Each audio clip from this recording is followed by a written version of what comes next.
आणि ह्या दिवसात आपण बघतो उन्हाळ्यामध्ये जास्त करून स्टोन्स, किडनी स्टोनचे वगैरे पेशंट्स आपल्याकडे वाढतात. का तर होतं कारण की त्या म्हणजे पाणी कमी पिलं आपल्याला.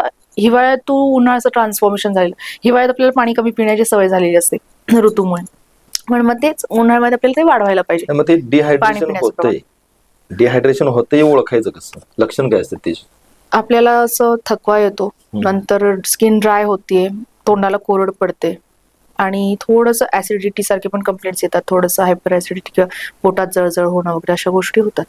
तर यातून मग मी काय म्हणतोय, पाणी वॉटर इनटेक आहेच, त्याचबरोबर आपल्याला फळांची रस घेतली तर चालतात का? खूप उत्तम. आणि म्हणूनच जे काही निसर्गानेच तसं आपल्याला दिलेलं आहे, म्हणून आपले जे जास्त पाणीदार जी फळं आहेत, जसं की कलिंगड आहे, आंबा आहे, आंब्यामध्ये पण भरपूर रस असतो, असे जे रस काय ते जलीय अंश जास्त असलेले फळं आहेत ना, ती नैसर्गिकपणे द्राक्ष आहेत, ती ह्या ऋतूमध्ये अवेलेबल होतात. त्यामुळे ह्या ऋतूवाईज आपण ती फळं खाली गेली पाहिजेत, म्हणजे जेणेकरून आपलं ते पोटातलं म्हणजे काय शारीरिक बल आपलं टिकून राहील आणि थोडंसं इम्युनिटी पण आपली वाढेल. आणि जे काही आपल्याला जो थकवा किंवा विकनेस येतो ह्या उन्हामुळे, तो आपला ओव्हरकम होतो ह्या फळांच्या इनटेकमुळे.